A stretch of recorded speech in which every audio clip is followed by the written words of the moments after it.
Assalamualaikum warahmatullahi wabarakatuh.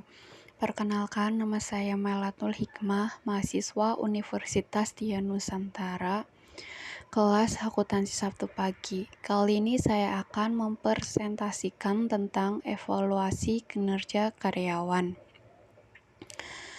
Definisi evaluasi kinerja karyawan. Penilaian kinerja merupakan pendapat bersifat evaluasi atas sifat perilaku seseorang atas prestasi sebagai dasar untuk keputusan dan rencana pengembangan personel menurut Kretener dan Kinick. Evaluasi kinerja karyawan merupakan penilaian yang dilakukan secara sistematis dan berkala untuk mengetahui hasil peningkatan dari pekerjaan karyawan dan kinerja organisasi.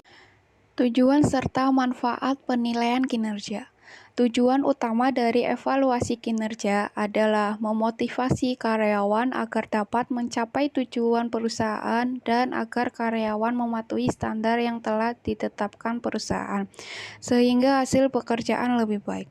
Manfaat evaluasi kinerja dapat meningkatkan efektivitas dan efisien kinerja karyawan, sehingga karyawan dapat berproduktivitas dengan baik. Tahapan evaluasi kinerja dalam aspek keperilakuan. Tahap persiapan, penentuan akan pertanggungjawaban dan manajer yang bertanggung jawab. Ada 3 hal yang berkaitan dalam penentuan pertanggungjawaban ini. Yang pertama, kriteria dalam penetapan pertanggungjawaban. Yang kedua, tipe pusat penanggung jawab. Yang ketiga, karakteristik pusat pertanggungjawaban.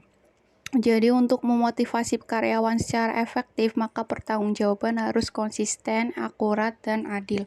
Penentuan pertanggungjawaban dilaksanakan dengan menetapkan pusat pertanggungjawaban dan tolak ukur kinerja. Tahapan evaluasi kinerja karyawan. Rencana evaluasi kinerja karyawan. Kepala Departemen berkoordinasi dengan Kepala Personalia dalam menetapkan rencana evaluasi kinerja karyawan.